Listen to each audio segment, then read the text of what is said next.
KBS 1라디오 신성원의 오늘 세계는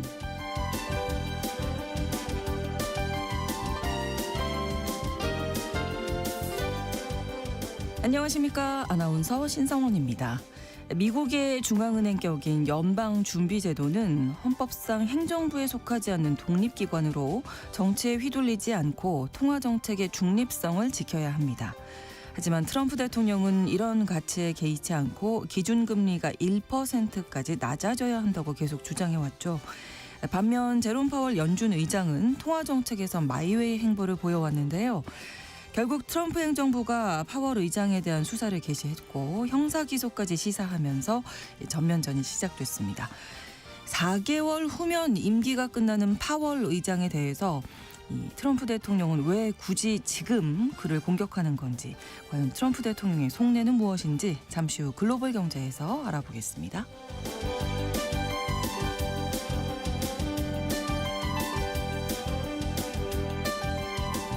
오늘 주목할 국제사회 뉴스 헤드라인 뉴스와 키워드로 정리해드립니다. 통신원 취재 수첩 미국 소식 전해드리겠습니다. 미국 전역에서 이민세관 단속국의 강경 단속에 반발하는 항의 시위가 확산하고 있죠. 이 시위가 올해 11월에 있을 미국 중간선거에 큰 영향을 줄 것으로 전망되는데요. 트럼프 행정부와 공화당도 예의주시하는 분위기라고 합니다. 자세한 현지 소식은 통신원 연결해서 알아보겠습니다. 1월 15일 목요일 KBS 1라디오 신성원의 오늘 세계는 시작합니다.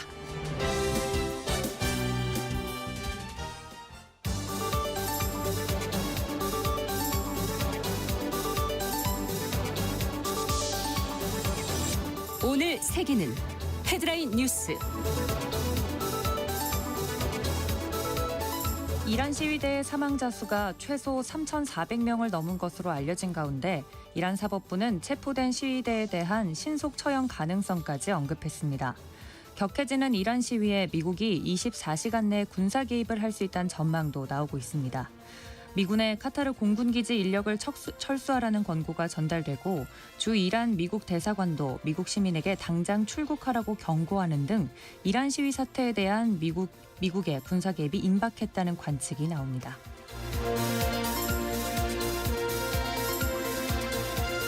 북극의 덴마크 자치령인 그린란드 문제를 논의하기 위해 현지 시간 14일 워싱턴 DC에서 만난 미국과 덴마크가 접점 찾기에 실패했습니다. 양측은 도널드 트럼프 대통령이 원하는 미국의 그린란드 확보 방안에 대해 각자 입장을 교환했지만 라스무센 덴마크 외무장관은 기자들에게 그린란드를 둘러싼 근본적인 이견이 남아있다고 전했습니다. 미국과 덴마크, 그린란드는 실무그룹을 구성해 조만간 다시 만나 이견 조율에 나설 계획입니다.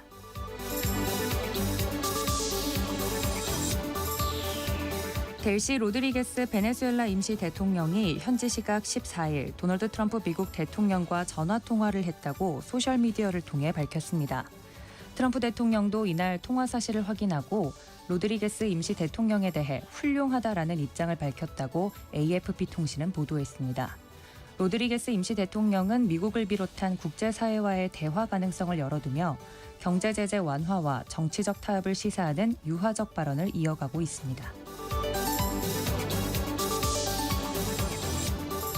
트럼프 대통령의 오른팔로 통하는 스콧 베센트 미국 재무장관이 원화 약세는 강력한 한국 경제의 기초 여건과 맞지 않는다고 평가했습니다. 베센트 장관은 지난 12일 미국에서 구윤철 재정경제부 장관과 만나 외환 시장에서의 과도한 변동성은 바람직하지 않다며 이같이 말했습니다. 미국이 관세와 대미 투자로 원화 약세 원인을 제공해놓고 환율 관리를 잘 하라는 신호를 보낸 것으로 풀이됩니다.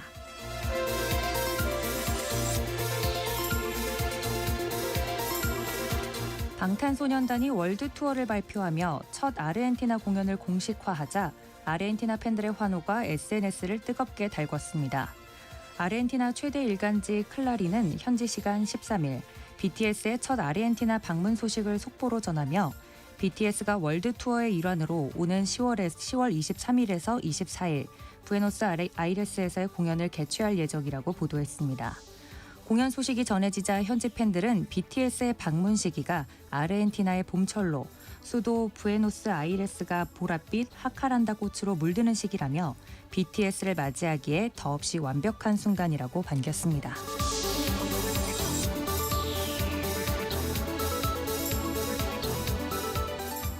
오늘의 헤드라인 뉴스 외신캐스터 도지은 씨가 전해주셨습니다. 이번에는 키워드로 정리한 국제사회 소식 함께 살펴보겠습니다. 첫 번째 키워드, 24시간 카운트다운 시작. 네, 현재 시간 14일 미군의 중동 최대 기지인 카타르의 알우데이드 공군 기지에 일부 철수 권고가 전달됐다고 로이터 통신이 보도했습니다. 네. 이란의 반정부 시위 사태에 개입하기 전 미리 반격에 대비하는 조치일 수 있다라는 전망이 나오고 있는데요. 실제로 이란군은 지난해 6월 핵시설이 폭격을 당하자 이 알우데이드 기지에 미사일을 발사한 바 있었습니다. 네.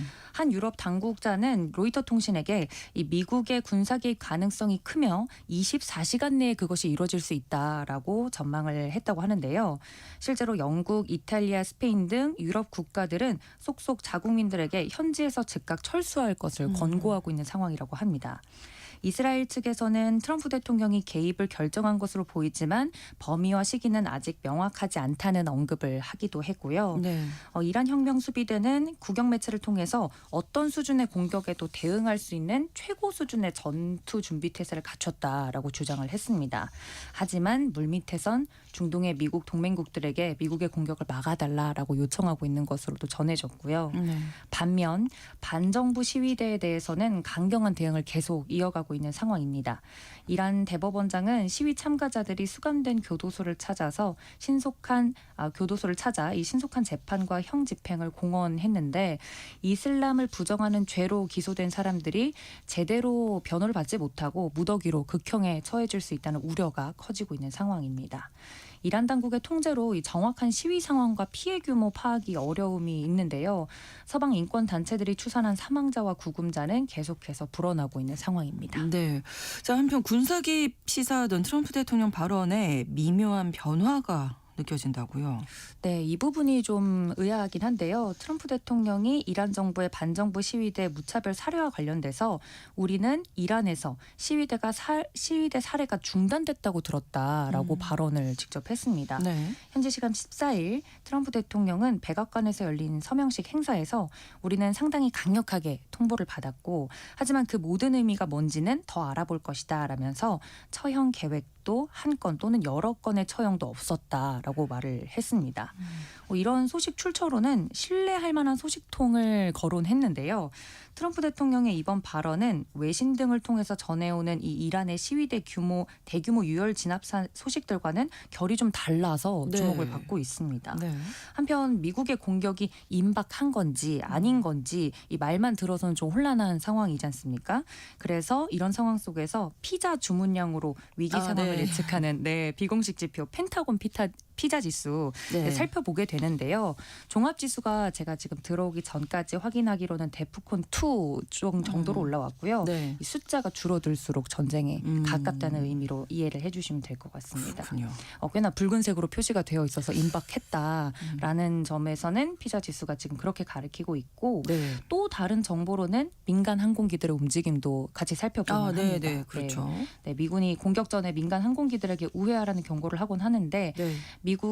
영국 가디언즈에 따르면 항공 정보 사이트 플라이트 레이더 24를 인용해서 이란 당국이 허가를 받은 국제선을 제외한 모든 항공편에 대해 영공을 폐쇄했다라고 전하기도 했습니다.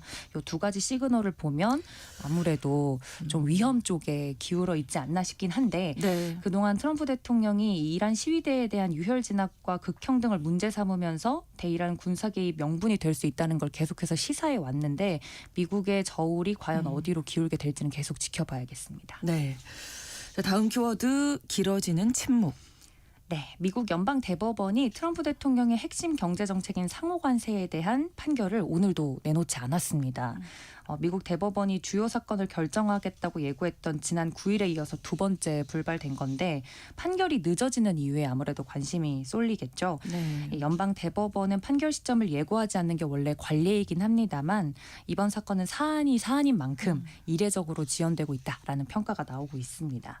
트럼프 행정부는 대규모 무역 적자를 국가 비상사태로 규정해서 광범위한 관세를 부과해 왔는데 미국 대법관들은 헌법상 의회의 고유 권한인 과세권을 침범하는지 아니면 대통령의 정당한 비상 권한 행사였는지를 두고 고심을 거듭하고 있는 것으로 보입니다. 네.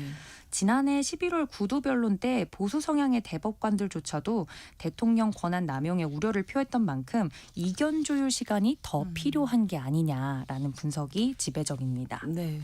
여기에 대법원이 위헌으로 판결할 경우 수백조 원을 환급해야 되는 등 이 경제적인 파장이 매우 클 것으로 예상이 되는 만큼 네. 후폭풍을 좀 줄이기 위해서라도 법리 다듬기에도 공을 들이고 있는 것이 아니냐라는 분석도 나오고 있습니다. 트럼프 대통령은 지금 관세 소송에서 지면 완전 미국이 엉망이 될 거고 관세 환급이 불가능할 수도 있다라면서 대법원을 압박하고 나서고 있는데요. 네. 법조계 안팎에서는 대법원이 관세가 위법이라고 판단하면서도 앞으로는 부과하지 말라라는 식으로 시장 충격을 완화할 가능성도 제기가 되고 있습니다. 미국 대법원은 다음 구두변론을 오는 20일과 21일로 예고를 하고 있는데요. 여기에 따라서 이르면 현지 시간 다음 주 화요일쯤에는 이 판결이 나올 거란 전망이 우세합니다. 네. 미국 대법원의 판결이 늦어지면서 트럼프 행정부가 더 강력한 대안을 마련할 것으로 예상되는 만큼 이 시장의 불확실성과 긴장은 다음 주까지 더 고조될 것으로 보입니다. 네. 다음 키워드 근본적인 이견. 네, 미국과 덴마크가 북극의 덴마크 자치령인 그린란드 문제를 논의하기 위해서 현지 시간 14일 워싱턴 DC의 백악관에서 만났습니다. 네네. 네, 이날 오전 약 1시간 동안 회동이 이루어졌는데 이제 시간이 딱 마친 걸 보고 1시간 안에 무슨 이야기가 나왔을까 걱정스러웠는데 일단 이날 회동에는 제이디 벤스 미 부통령과 마코 루비오 국무장관 또 라르스 르케 라스무센 덴마크 외무장관과 비비안 모츠펠트 그린란드 외무장관이 이렇게 참석을 했습니다. 네. 근데 어렵게 성사된 이 3자 회담에도 불구하고 그냥 그저 입장 차이를 확인한 것에 그쳐서 아쉽다는 평가가 나오고 있는데요. 양측은 트럼프 대통령이 원하는 미국의 그린란드 확보 방안에 대해서 각자 입장을 교환하긴 했는데 네. AP통신에 따르면 덴마크 고위 관계자는 기자들에게 그린란드를 둘러싼 근본적인 이견이 남아 있었다라고 전달을 했습니다. 미국과 덴마크, 그린란드는 실무그룹을 조성해서 조만간 다시 만나서 이견 조율에 나설 계획이라고 밝히긴 했습니다. 덴마크 외무장관은 실무그룹이 미국의 안보 우려를 해소하는 방안에 초점을 맞추긴 하겠지만 덴마크 왕국의 이 레드라인을 존중해야 할 거다라고 강조를 했습니다. 여기서 말하는 레드라인은 아무래도 미국에 대한 그린란드 영유권 이양을 가리키는 것으로 보이고요. 네. 회담 이후에 트럼프 대통령이 백악관에서 이제 기자들의 질문에 어떻게 될지 두고는 보겠지만 우리는 그린란드가 필요하다. 라면서 뭔가 해법이 나올 것으로 생각하고 있다라고 답을 했습니다. 그러면서 미국과 유럽의 공동 안보 측면에서도 그린란드를 확보하려고 한 미 대통령이 자신이 처음은 아니다라고 이야기를 또 하면서 스토리를 쭉 풀더라고요. 예. 실제로도 2차 세계대전 직후 이 해리 트루먼 대통령이 그린란드 매입을 시도한 바 있었고요. 그보다도 앞선 20세기 초에는 미국이 카리브해 버진 아일랜드를 덴마크로부터 사들이면서 그린란드 영유권 문제도 다뤘었습니다. 트럼프 대통령은 그린란드가 굉장히 오랫동안 중요한 문제였다라면서 마르크 리터 나토 사무총장도 자신과 통화해서 그린란드와 관련돼서 어떤 조치가 나오기를 원한다라고 말했다고 전했습니다. 네. 그러면서 러시아나 중국이 그린란드를 점령하려고 하면 덴마크는 할 수 있는 일이 아무것도 없지만 우리는 뭐든지 할 수 있다라면서 지난주 베네수엘라를 보면 알 수 있을 아이고. 것이라고 강조에 나서기도 했습니다. 그렇군요. 네. 또 뭐 쉽지는 네, 않을 것 같았습니다. 네, 맞습니다. 다음 키워드 바지를 깜빡한 건 아니고요. 네, 무슨 얘기인가요? 영국 런던에서 바지 없이 지하철 타기 행사가 올해도 열렸다고 오, 합니다. 예. 네, 굉장히 진풍경이 벌어졌다고 하는데요. 네, 현지 네. 시간 12일 BBC에 따르면 지난 2002년 미국 뉴욕에서 Improve Everywhere라는 단체가 시작한 이 퍼포먼스인데요. 네. 2009년 런던에 상륙해서 올해로 무려 17년째 명맥을 이어오고 있다고 합니다. 네. 그냥 하의를 입지 않고 아. 대중교통을 이용하는 행사라고 합니다. 예. 네, 그래서 시민들이 하나의 축제처럼 그냥 이런 행사를 즐기는 분위기인데 네. 현지 언론과 SNS에 따르면 한 참가자 인터뷰에서 바지를 벗는 순간 엄청난 해방감을 느꼈다. 네. 무표정한 출퇴근길에 잠시나마 예. 웃음을 줄 수 있어서 뿌듯하다라고 소감을 전하기도 했다고 합니다. 네. 바지를 제대로 갖춰 입은 다른 승객들은 이런 갑작스러운 하의 실종 행렬에 좀 당황하면서도 휴대폰을 꺼내서 사진을 찍거나 참가자들 기자들과 뭐 시원하시겠어요 이런 농담을 주고받으면서 유쾌한 반응을 보였다고 합니다. 네. 주최 측은 행사가 거창한 메시지나 자선 목적은 없다라면서 오직 즐거움을 찾고 일상에 지친 승객들에게 뜻밖의 웃음을 선사하는 게 유일한 취지다라고 강조했습니다. 근데 이를 둘러싼 비판의 목소리도 없진 않습니다.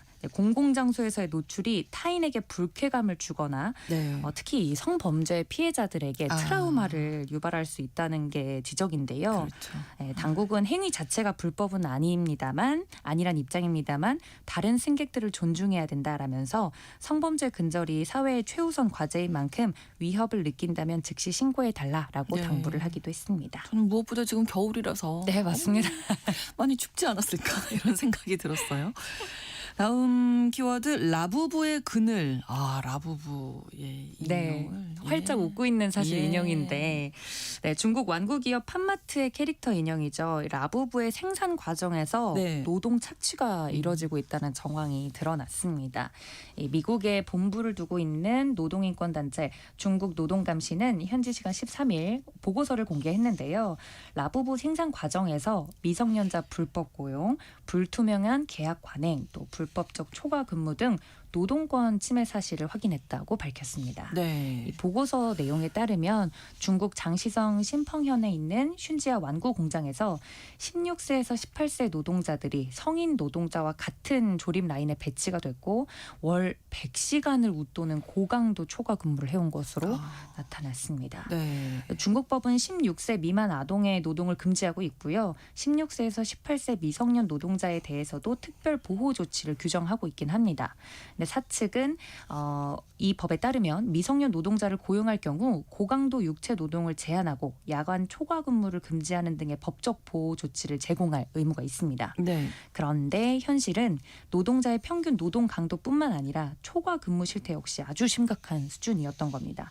25명에서 30명으로 구성된 작업조가 하루 최소 4,000개의 라부부를 조립했고요. 네. 중국 노동법은 월 초과 근무 시간을 최대 36시간으로 제한하고 있는데 노동자의 초과 근무 시간이 월 평균 100시간을 넘었다고 말씀드렸지 않습니까? 근데 네. 성수기에는 무려 145시간에 달한 사례도 확인이 됐습니다. 그리고 근로계약을 체결하는 과정에서도 문제가 있었는데요. 이른바 백지 근로계약서가 관행적으로 작성됐다고 합니다.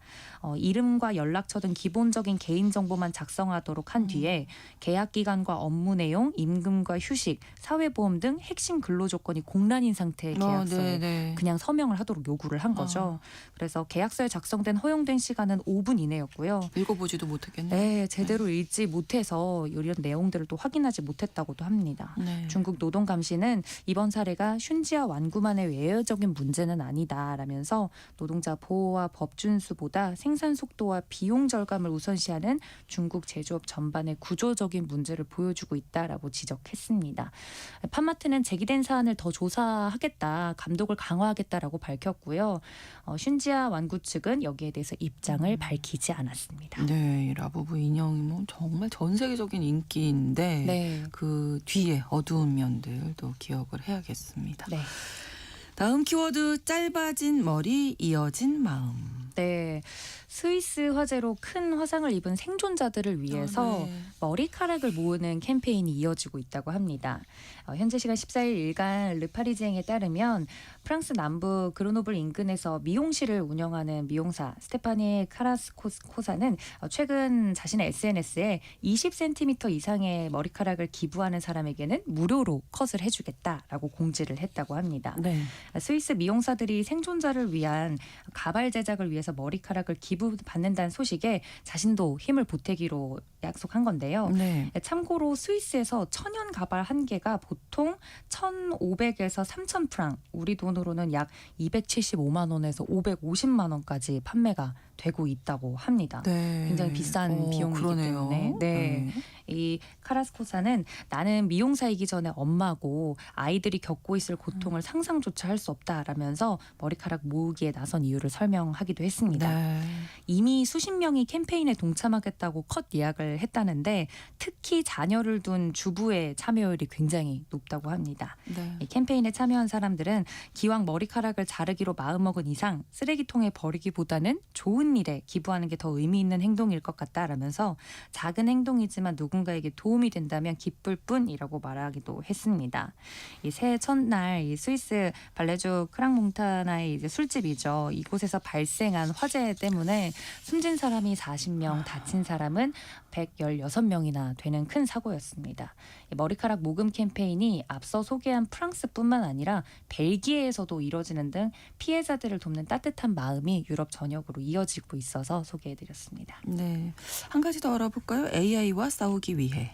네, 인공지능이 무단으로 만들어낸 가짜 이미지와 영상에 맞서서 저희가 영화 인터스텔라 등으로 잘 알려진 미국 배우죠. 매슈 맥코너헤이가 자신의 모습과 음성을 상표권으로 등록하는 강수를 둬서 이슈입니다. 네네. 네, 이 상표권에는 현관에 서 있는 모습을 담은 7초짜리 영상, 또 크리스마스 트리 앞에 있는 3초짜리 영상, 또 데뷔작에서 유명한 대사 등의 음성이 포함되어 있는데요. 그렇군요. 네, 이런 상표권 출원은 AI 앱과 이용자들이 그의 음성과 닮은 모습을 허락 없이 함부로 만들지 못하도록 만들어낸 의도다라고 변호단은 설명을 했습니다. 네. 네, 이미 법으로는 마음대로 도용하는 것이 금지되어 있긴 합니다만 AI 영상 문제에서도 이것을 소송 대상으로 삼아서 억제할 수 있을 것으로 보고 있고요.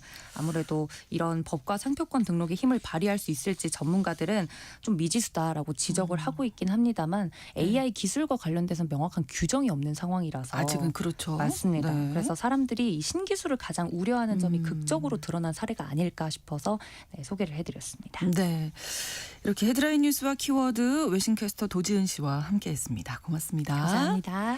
KBS 1라디오 신성원의 오늘 세계는 1부 마무리하겠습니다. 11시 30분부터 일부 지역에서는 해당 지역 방송 보내드립니다. All for One의 I Swear 함께 듣겠습니다.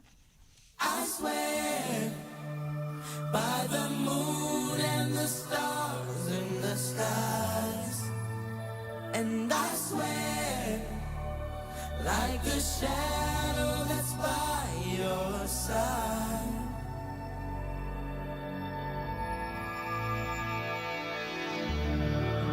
I see the questions in your eyes. I know what's weighing on your mind. You can be sure I know my part, 'cause I stand beside you through the years. You'll only cry those happy tears, and though I make mistakes, I'll never break your heart.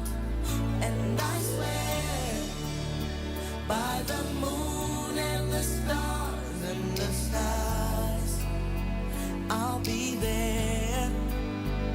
I swear like a shadow that's by your side, I'll be there.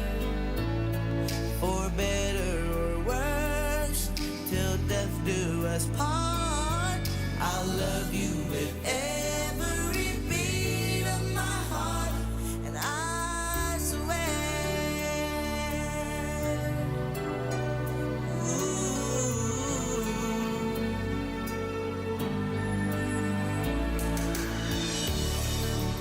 I'll give you everything I can. I'll build your dreams with these two hands. We'll hang some memories on the walls. And when just the two of us are there, you won't have to ask if I still care. 'Cause as the time turns the page, my love won't age at all. And I swear by the moon and the stars and the skies, I'll be there. I swear like a shadow that's by your side. 지금 시각은 11시 30분입니다. KBS Ladies and gentlemen, 국제사회의 다양한 뉴스를 한눈에 KBS 1라디오 신성원의 오늘 세계는 세계를 바로 보는 최소한의 투자입니다.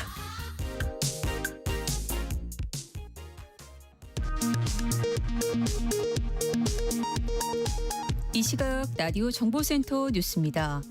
법원이 내일 예정된 윤석열 전 대통령의 체포 방해 혐의 1심 선고를 생중계하기로 했습니다. 국방부 군인징계위원회는 여인영 전 국군방첩사령관이 평양 무인기 침투 작전으로 북한의 도발을 유인하려 했다고 판단하고 일반 이적 혐의를 인정한 것으로 나타났습니다. 국방부는 이를 기초로 지난달 29일 여전 사령관을 파면했습니다. 강선우 의원 측에 공천 헌금 1억 원을 건넨 의혹을 받는 김경 서울시 의원이 경찰에 다시 출석했습니다. 앞서 강 의원의 전 사무국장은 혐의를 부인했습니다. 지난해 1월부터 11월까지 나라 살림 현황을 보여주는 관리재정 수지가 89조 6천억 원 적자를 기록했습니다. 한국은행은 기준금리를 연 2.5%로 동결했습니다. 5차례 연속 동결입니다. 지난해 우리나라 자동차 수출이 720억 달러로 역대 최대치를 기록했습니다. 국내 수산식품 수출액도 33억 달러를 넘어서며 역대 최대 실적을 기록했습니다. 미국을 방문한 여한구 산업통상부 통상교섭본부장이 미국 주요 인사들을 잇따라 만나 쿠팡 수사를 통상 갈등으로 비화시키는 것은 부적절하다는 뜻을 전달했습니다. 지금까지 라디오 정보센터 뉴스 정한나였습니다.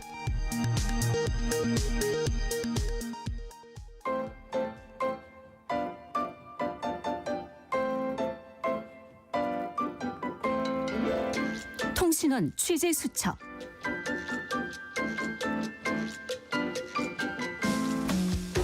통신원 취재 수첩입니다. 오늘은 미국 워싱턴 DC 노정민 통신원 연결하겠습니다. 안녕하세요. 네, 안녕하십니까? 미국 워싱턴입니다. 네, 지금 미국 전역에서 그 이민세관 단속국 강경 단속에 반발하는 시위가 확산하고 있는데 네. 노정민 통신원 계신 곳에서도 시위가 있었습니까? 예. 그러니까 제가 있는 곳이 이제 워싱턴 DC에서 자동차로 한 30-40분 떨어져 있는 이제 버지니아주라는 곳에서 제가 이제 살고 있는데요. 네네. 그러니까 여기에서도 이제 크고 작은 시위가 열렸거든요. 그러니까 특히 지난 주말에 이제 페어팩스시에서 약 한 500여 명의 시민들이 이제 고속도로 6교 위에 이제 모여서 네. 그 밑을 지나가는 차량들을 대상으로 이제 이민세관 단속국은 떠나라 이런 팻말을 들고 시위를 벌였습니다. 뭐 지나가는 차량들 중에서는 이제 여기에 동조하는 차량들이 경적을 울리면서 응원하기도 했고 네. 여기에 이제 정치인도 참석을 했고요. 또 뭐 시청 앞이라든가 이민세관 단속국 사무소 앞에서도 항의 집회가 열렸는데 사람들이 뭐 그렇게 대규모는 아니었지만 이제 대부분 이제 이민세관 단속국 철폐 이런 구호가 적힌 팻말을 들거나 또 미국의 왕은 없다 이런 구호가 다시 등장하기도 했거든요. 네. 대부분 뭐 행진을 하거나 구호를 외치는 수준의 평화적인 시위가 대부분이었는데 제가 얼마 전에 이제 한 언론 보도에서 지금까지 시위가 열렸거나 앞으로 계획 중인 지역을 정리한 미국 지도를 봤거든요. 네. 근데 이제 전국적으로 크고 작은 시위가 있습니다만 아무래도 이제 민주당 지지세가 뚜렷한 동서부 지역에서 이제 대규모 시위가 열리고 있고 그렇죠. 네. 이제 내륙으로 갈수록 특히 이제 공화당 지지세가 큰 지역에서는 상대적으로 뭐 작거나 좀 조용한 분위기가 좀 대두를 이루고 있다. 이것이 좀 인상적이었습니다. 네. 시위에 참가한 사람들 아무래도 이민자 사회에서 많이들 참여하지 않았을까 싶어요. 네, 맞습니다. 아무래도 이제 특히 이제 남미의 히스패닉계 네. 또 아프리카계 출신 이민자들이 주요 단속 대상이다 보니까 좀 더 이 시위 현장에 많이 나온 것이 눈에 띄고요. 네. 물론 여기에 이제 아시아계 그중에서도 일부 한인들도 있는데 게다가 이제 이민이나 인권단체에 소속된 활동가들이라든가 또 실제 이민 당사자, 노동자, 또 소규모 자영업자 이런 분들이 이제 대부분 이민 정책의 영향을 직접 받는 사람들이잖아요. 네. 그러다 보니까 더 적극적으로 시위에 나선 모습을 볼 수 있었고 또 꼭 이민 정책에 국한하지 않더라도 좀 인권적인 측면에서 그리고 또 트럼프 행정부의 극단적인 정책에 반발하는 사람들 중에서 흑인, 백인 이런 많은 이제 미 주류 사회의 인종들도 시위에 동참하는 모습을 볼 수가 있었습니다. 네. 게다가 이제 부모와 자녀, 직장인, 주부 이런 여러 사회 계층이 길거리에 나섰고 도시에서는 대학생과 같은 젊은 층들도 참여가 큰 것이 좀 특징이었는데 네.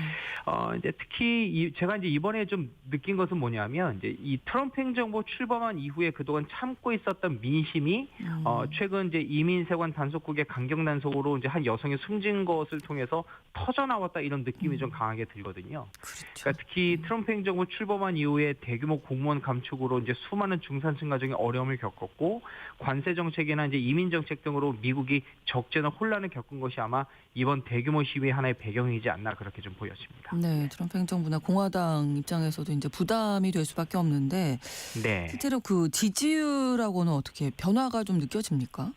그러니까 이번 그 이민세관 단속국 강경 정책 이후에 네. 좀 여론이 좀 차갑게 식고 있는 것을 좀 볼 수가 있는데요. 그렇죠. 네. 그러니까 최근에 이제 몇 개 여론조사 결과를 보니까 이민세관 단속국에 대해서 부정적인 여론이 과반을 넘었고요.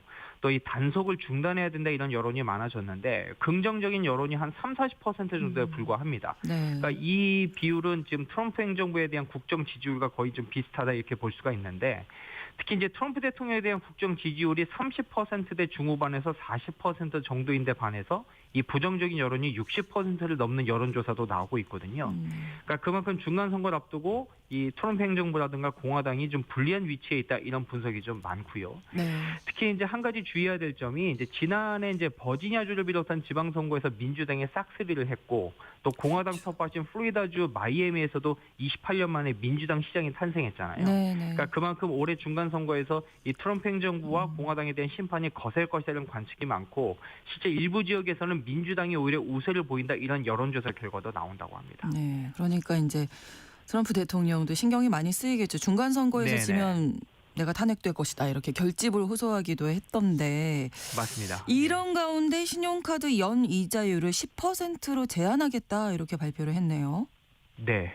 처음에 딱 이 정책을 들었을 때 네. 정말 상당히 뭐 반색하는 그런 사람들도 좀 많았는데 네. 그러니까 이런 제안을 한 배경에는 이제 미국 소비자들이 이제 미국 신용카드를 쓰면서 연 20에서 30%의 이자율을 내게 돼 있거든요. 네. 그러니까 이것이 너무 과도한 부담을 갖게 된다. 이제 이런 점을 문제로 지적을 한 건데 그래서 이제 한 1년 동안만큼은 카드 이자율을 좀 10%로 제한하자 이렇게 트럼프 대통령이 이야기를 한 거예요. 네. 그러다 보면 이제 소비자의 부담을 줄여서 이제 생활비 부담을 완화해주고 또 서민층에 대한 공감 정책을 강화한다 이런 정책 목적이 있어 보이는데 네.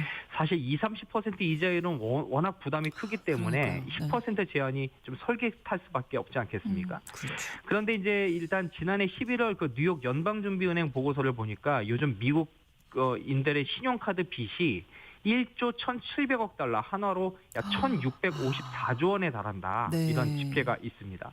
뭐 계속 카드빚은 오르고 있고 또 신용카드 소지자 5명 중 2명은 이미 한도를 초과했거나 근접했는데 예.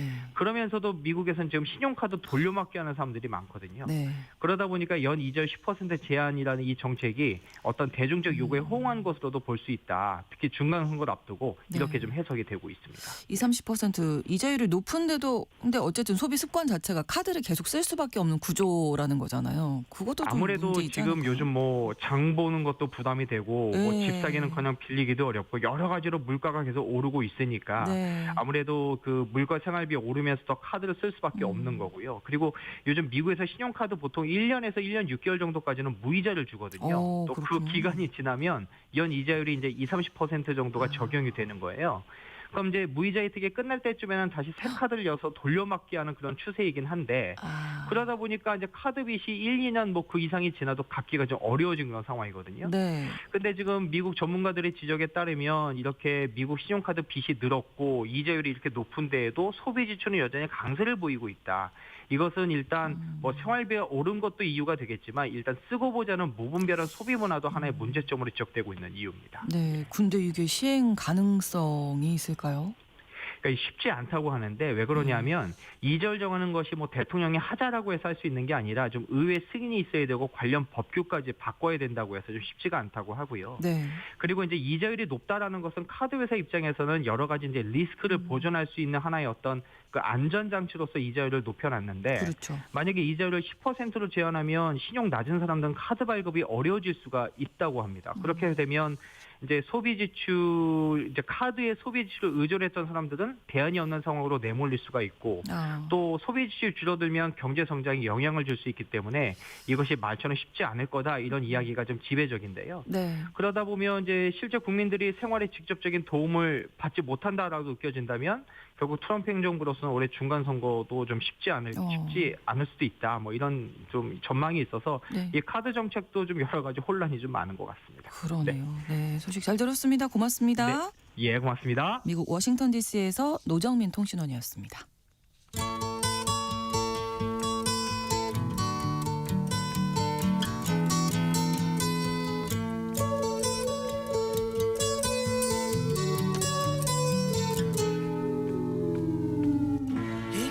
미국 트럼프 대통령과 제롬 파월 연방준비제도 의장이 결국 루비콘 강을 건넜습니다. 미 법무부가 파월 의장에 대한 수사를 시작하고 형사기소 가능성을 시사한 것이 발단이 됐는데요. 그동안 트럼프 대통령의 계속된 압박에도 침묵으로 대응하던 파월 의장, 이례적으로 성명을 내고 정치적 보복 수사다 이런 입장을 밝혔죠.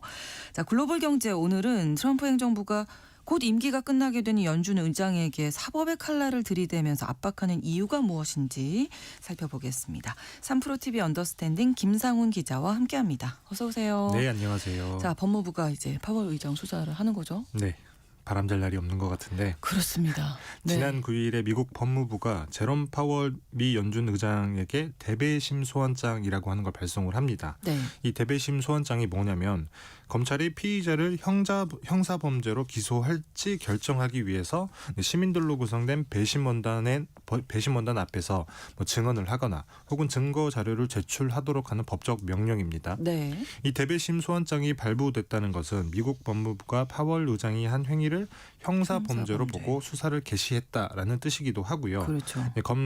검사가 수사 내용을 제시를 하면 피의자의 증언이나 제출한 자료까지 검토한 뒤에 배심원단이 기소 여부를 결정하기 때문입니다. 네. 어떻게 보면 우리나라에서 기소의 바로 기소 전 전. 단계라고도 네. 할 수 있는데 네. 검사가 수사한 뒤에 기소하는 우리나라 제도와는 조금 다르긴 합니다. 그렇죠. 여튼 혐의는 두 가지인데 첫 번째는 연방 자금을 유용했다라는 혐의를 적용하고 있고요. 네. 그리고 이와 관련해서 지난해 의회 청문회에서 거짓말을 했다라는 위증죄 이 두 가지를 적용하고 있는 것으로 알려져 있습니다. 네, 구체적인 내용이 뭔가요? 뭘 위증을 하고 어떤 네.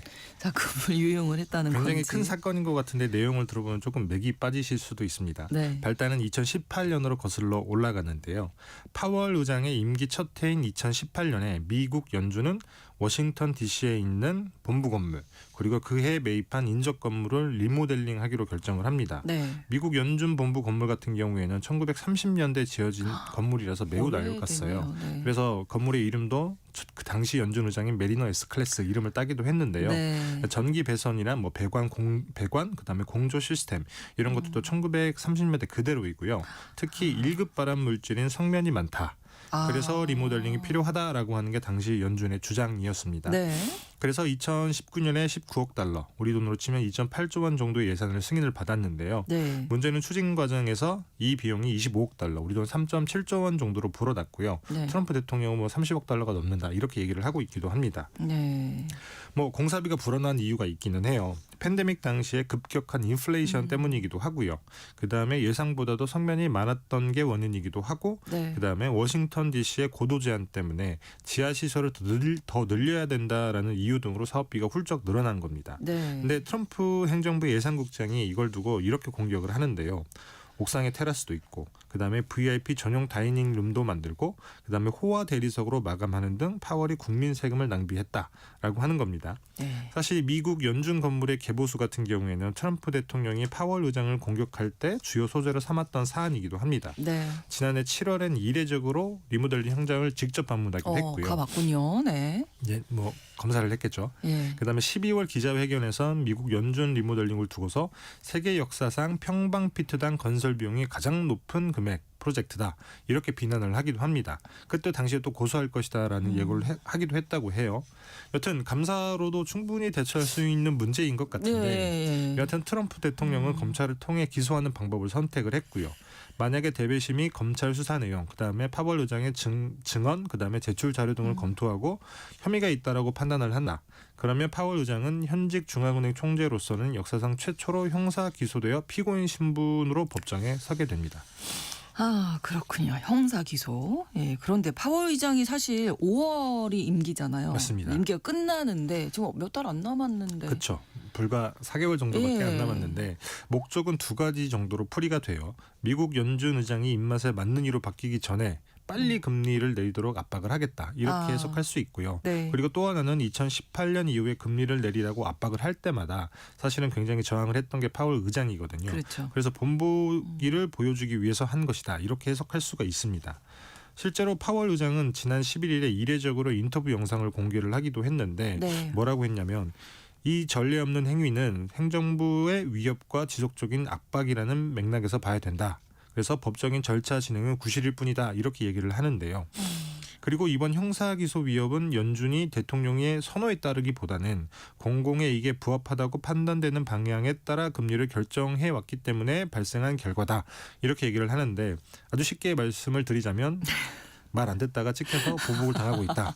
이렇게 얘기를 그렇죠. 한 겁니다. 네. 근데 사실 연방준비제도 독립성이 보장된 기관이잖아요. 네, 맞습니다. 네. 당연하게도 미 연준은 헌법으로 독립이 보장된 기관이거든요. 네. 사실 대통령이 연준 의장을 지명하기는 합니다만 네네. 미국 연방 헌법은 통화 정책의 권한을 의회에 부여하고 있고요. 연준의 통화 정책 수립 권한은 연방 의회로 온 것이기 때문에 헌법상 행정부에 속하지 않습니다. 그러니 당연히 뭐 대통령이 지명을 했다고 하더라도 예. 행정부의 수반이 대통령의 말을 들을 필요가 없고요.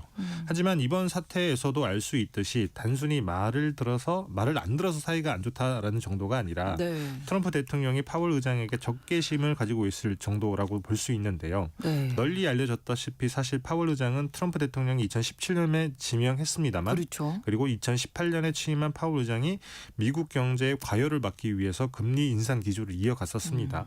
네, 트럼프 대통령은 이걸 자신이 일군 경제 성과를 훼손하려 한다라는 시도로 받아들였고요. 그때부터 공개적으로 연준을 공격하기 시작했는데 그래서 파월 의장을 향해 미치광이라고 부르는 등 원색적인 비난을 하기도 했었죠. 늘 말씀드리지만 이게 단어 사용이 조금 맞습니다. 과격하다. 굉장히 이런, 원색적이죠. 예, 생각이 되는데 트럼프 대통령이 그러니까 미 연준을 독립기관으로 생각하지 않는 것 같아요. 뭐 요즘 헌법과 이런 법률상은 그러한데 네. 트럼프의 대통령의 인식은 조금 다릅니다. 네. 트럼프 대통령과 파월 의장의 갈등의 정점이 2019년 8월이었는데 당시 미중 무역 전쟁이 조금 격화하던 시기였어요. 네. 그때 트럼프 대통령이 트위터에 이런 글을 올립니다. 우리의 더 큰 적은 누구인가? 제롬 파월인가? 시진핑인가? 오. 그러니까 대통령이 자국의 중앙은행 총재를 미국이 적국으로 규정한 어떻게 보면 명시적이진 않긴 합니다만 그렇죠. 네. 여튼 중국의 국가주석과 같이 같은 수준의 나쁜 사람이다라고 공개적으로 공격을 한 거예요. 뭐 자기 말을 들어야 하는데 듣지 않으니 중국 국가주석처럼 나쁜 사람이다. 이런 맥락인 건데 어디에도 중앙은행이 독립기관이다라는 인식은 없습니다. 네. 그래서 2기 행정부가 시작된 2025년에도 비난은 이어졌죠. 그렇죠. 지난해 내내 파월 의장에게 사임을 종용을 했었고요. 네, 네, 네. 금리를 동결할 때는 너무 늦는 제롬 파월이 뭐 또 해냈다. 뭐 이런 식의 말을 하면서 조롱을 하기도 했습니다. 친 트럼프 인사를 미 연준 이사회에 넣기 위해서 리사 쿡 이사를 주택담보대출 사기 혐의로 해임을 시도하기도 했었고요. 물론 법원이 문제를 제기하면서 아직 자리를 지키고 있기는 합니다만 여튼 바이든 행정부를 제외하면 트럼프 대통령은 계속 파월 의장의 임기 동안 연준을 쉬지 않고 흔들었던 겁니다. 그렇습니다. 자, 그럼 우리가 잊지 말아야 할 건 헌법상 독립기관인데 네. 이렇게 형사 기소해서 연준 의장을 해임할 수 있는 건가요? 뭐 할 수 있기는 합니다. 아, 그래요? 자세히 설명을 드리자면 네. 미 법적으로. 연방준비제도법은 연준 이사의 임기를 14년, 네. 의장 같은 경우에는 4년 그리고 재임할 수 있다. 이렇게 규정을 하고 있는데 네. 단순히 금리를 내리지 않는다라는 정책 판단은 해임의 사유가 될 수 없기는 해요.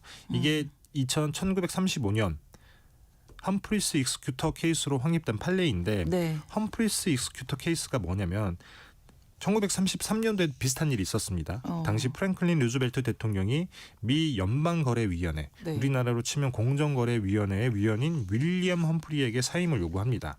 이 사유가 똑같은데 험프리가 자신의 뉴딜 정책을 지지하지 않는다. 네. 이게 이유였어요. 근데 당연히 험프리 위원 같은 경우 사임을 거부했겠죠. 네. 그랬더니 이제 해임을 해버린 건데 험프리 위원이 이 해임이 부당하다면서 소송을 제기했고요. 소송 도중에 그가 사망하자 그의 유가족 익스큐터 유가족이 소송을 이어갔고 결국에는 이깁니다. 그래서 그렇군요. 판결의 요지는 이러한 건데 대통령이 행정부의 순수 관료를 마음대로 해임할 수 있긴 하지만 의회가 만든 준입법적인 기관 그다음에 준사법적인 독립기관의 위원은 마음대로 해임할 수 없다라는 겁니다. 물론 예외가 있어요. 정당한 사유가 있을 때에 한해 대통령이 해임할 수 있는데 이 정당한 사유의 범위가 직무태만이나 직권남용 그다음에 부정행위 같은 이런 사유로 제한이 됩니다. 네. 트럼프 대통령이 리모델링 위증 그다음에 네. 그 공급 유용 네. 공급 유용 예, 유용. 네. 이걸 문제 삼은 이유도 여기에 있습니다. 형사범죄 혐의를 씌워서 부정행위 요건을 충족시키면 네. 임기가 만료되지 않더라도 해임할 수 있게 되는 겁니다. 그렇군요. 근데 사실 그동안에 금리 인하를 안 하진 않았거든요. 맞습니다. 예. 근데 왜 자꾸 또 금리를 내리라고 하는 건지. 뭐 속된 말로 성에 안 찬 거겠죠. 충분치 않군요. 맞습니다. 파월 의장 폭이. 같은 경우는 지난해 세 차례에 걸쳐서 기준금리를 3.5에서 3.75%로 낮췄는데 하지만 추가 인하에는 여전히 신중하기도 합니다. 그렇죠. 네. 당연히 물가 상승률이 미국 연준의 목표치인 2%를 넘어서고 있기 때문인데 네. 근데 트럼프 대통령 입장에서는 금리를 쉽게 안 내리는 미국 연준이 눈에 가시일 수밖에 없는 게 트럼프 대통령 같은 경우는 금리를 1%까지 낮춰야 된다라고 주장을 하거든요. 네. 일단 그런 이유가 재정 적자 문제가 있어요. 미국 연준이 금리를 내려줘야 재정 속도가 늘어나는 속도가 당연히 늦춰지는 것이고요. 다음에 미국 경제가 나홀로 견고한 성장세를 이어가고 있기는 합니다만 네. 그럼에도 트럼프 대통령은 자신이 목표를 달성하기 위해서는 저금리가 필수적이다라고 하는 생각을 가지고 있습니다. 특히 최근에 AI 산업에 대한 막대한 투자가 어떻게 보면 미국 경제 성장세를 이끌고 있는데 네. 이 막대한 투자가 대부분은 금융을 통해서 이루어집니다. 그렇죠. 그러니까 금리가 낮을수록 투자가 더 많아질 테고 예. 그래야만 경제 성장세를 이어갈 수 있다. 이렇게 생각을 하는 것이고 더욱이 물가가 그리 높지 않다라고 하는 게 트럼프 대통령의 판단입니다. 뭐 당연히 파티가 무르익을 때 펀치볼을 치우면서 찬물을 끼얹는 역할을 하는 게 중앙은행의 역할이거든요. 네. 근데 파티를 연 호스트 그러니까 트럼프 대통령 입장에서는 당연히 네. 파티가 끝나는 게 마음에 안 들 수밖에 없는 거죠. 그렇죠. 네. 자, 그러면 이제 트럼프와 파월의 이 대결이 어떻게 끝날까요? 일단 파월이 자진 사퇴하진 않을 것으로 예상이 됩니다. 네. 임기가 얼마 남지 않기도 했고 기소가 이루어진다고 하더라도 연방 대법원까지 법적 투쟁을 할 수 있기도 하고요. 사실 리사콕 연준 의장도 그렇게 자리를 지키고 있습니다. 또 의회 반발도 만만치가 않은 게 공화당의 상원 의원까지도 모든 연준 지명자의 인준을 거부하겠다.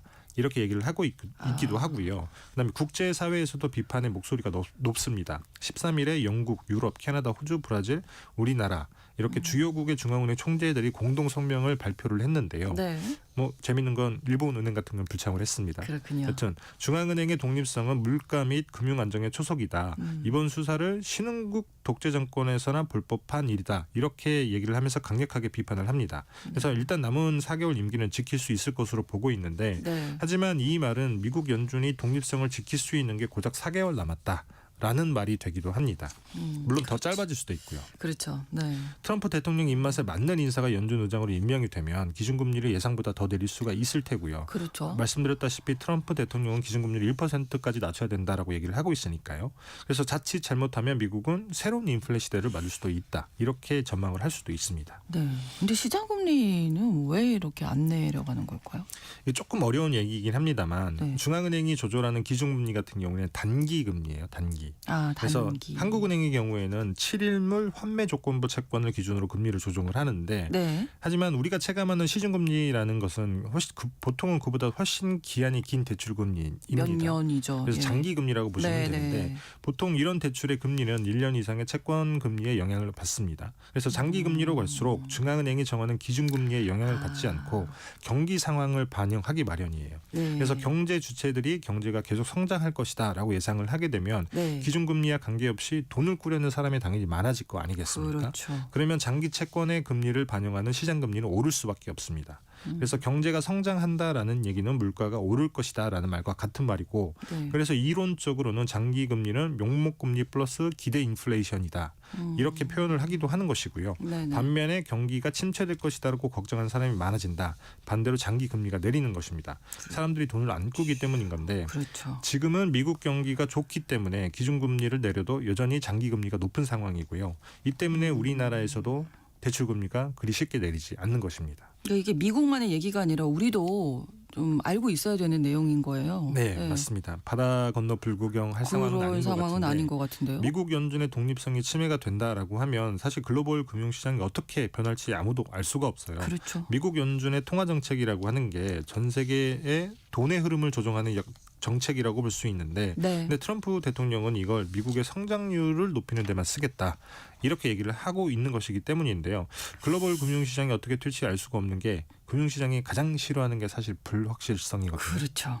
그래서 여하튼 예. 우리도 사실 어떻게 변할지 모르겠지만 여러 시나리오를 만들어보고 네, 충분히 네, 네. 준비를 해야 될 것 같다라는 말씀을 드려야 될 것 같습니다. 예, 또 한 가지가 그 이제 의장의 임기는 5월에 끝나는데 네. 끝나고 나도 그 이사로서의 임기는 계속되는 거잖아요. 아 그렇죠. 네, 그거를 아예 원천 차단하기 위한 것이다. 뭐 이런 얘기도 나오던데 아 뭐 그럴 수 있습니다.